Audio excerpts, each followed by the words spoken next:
இந்திய ரூபாயின் மதிப்பு அமெரிக்க டாலருக்கு எதிராக ஏன் குறைகிறது என்பதைப் பற்றி இன்று நாம் ஆராய்வோம். நாணயத்தின் மதிப்பு குறைதல் என்பது ஒரு நாட்டின் நாணயத்தின் மதிப்பு மற்ற நாணயங்களுடன் ஒப்பிடும்போது குறைவதாகும். இது உலகளாவிய பொருளாதாரத்தில் ஒரு முக்கிய நிகழ்வாகும். நாணயத்தின் மதிப்பு குறைதல் என்பது ஒரு நாட்டின் நாணயத்தின் மதிப்பு மற்ற நாணயங்களுடன் ஒப்பிடும்போது குறைவதாகும். இது இந்திய ரூபாயின் வாங்கும் சக்தியை பாதிக்கிறது. குறிப்பாக சர்வதேச வர்த்தகத்தில் இதன் தாக்கம் அதிகமாக இருக்கும். அதாவது, ஒரு அமெரிக்க டாலரை வாங்க அதிக இந்திய ரூபாய் தேவைப்படுகிறது. உதாரணமாக, டிசம்பர் 3, 2025 நிலவரப்படி ஒரு டாலருக்கு சுமார் 90.152 ரூபாய் தேவைப்படுகிறது. இது கடந்த காலத்தை விட கணிசமான அதிகரிப்பாகும்.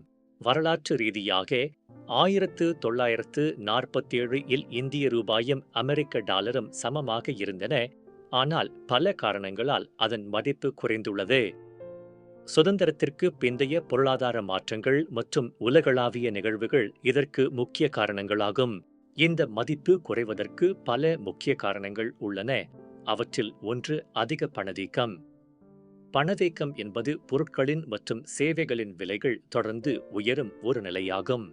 இந்தியாவில் அமெரிக்காவை விட பணவீக்கம் அதிகமாக இருப்பதால் இந்திய பொருட்கள் வெளிநாட்டினருக்கு விலை உயர்ந்ததாகின்றன. இதனால் ரூபாய்க்கான தேவை குறைகிறது. இது இந்திய ஏற்றுமதியின் போட்டித்தன்மையையும் பாதிக்கிறது. மற்றொரு முக்கிய காரணம் வர்த்தக பற்றாக்குறை. இந்தியா ஏற்றுமதி செய்வதை விட அதிகமாக இறக்குமதி செய்கிறது. இது நாட்டின் அந்நிய செலாவணி இருப்பு நிலையை பாதிக்கிறது. இந்த இறக்குமதிகளுக்கு பணம் செலுத்த அதிக அமெரிக்க டாலர்கள் தேவைப்படுவதால் டாலருக்கான தேவை அதிகரித்து ரூபாயின் மதிப்பை குறைக்கிறது.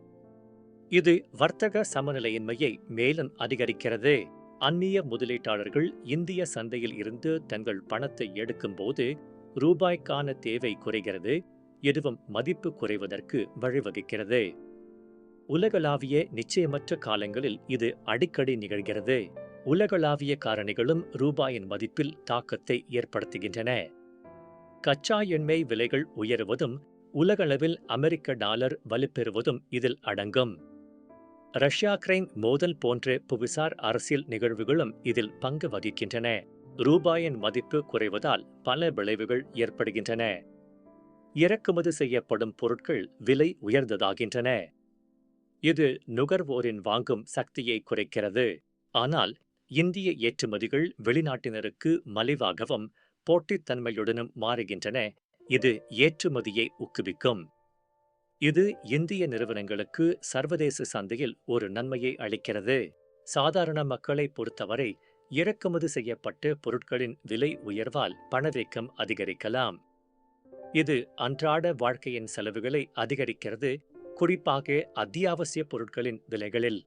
இருப்பினும் வெளிநாட்டில் வாழும் இந்தியர்களுக்கு அவர்கள் அனுப்பும் பணம் அதிக ரூபாயாக மாறுவதால் இது ஒரு நன்மையாக அமைகிறது. இது அவர்களின் குடும்பங்களுக்கு அதிக நிதி ஆதரவை வழங்க உதவுகிறது. இந்திய ரிசர்வ் வங்கி அந்நிய செலாவணி சந்தையில் தலையிட்டு டாலர்களை விற்று ரூபாயை வாங்குவதன் மூலம் ரூபாயின் மதிப்பை நிர்வகிக்கிறது. இது ரூபாயின் மதிப்பை நிலைப்படுத்த ஒரு முக்கியமான கருவியாகும். சமீபத்திய ஆண்டுகளில் ரூபாய் பலவீனமடைந்தாலும் இந்தியாவின் பொருளாதாரம் இந்த நிதியாண்டில் 6.7% முதல் 6.9% வரை வளரும் என்று எதிர்பார்க்கப்படுகிறது. இது உலகளாவிய பொருளாதாரத்தில் ஒரு நம்பிக்கைக்குரிய வளர்ச்சியாகும். இது பல்வேறு பொருளாதார சீர்திருத்தங்கள் மற்றும் கொள்கைகளால் ஆதரிக்கப்படுகிறது. இந்த சீர்திருத்தங்கள் நாட்டின் பொருளாதார அடித்தளத்தை வலுப்படுத்த உதவுகின்றன.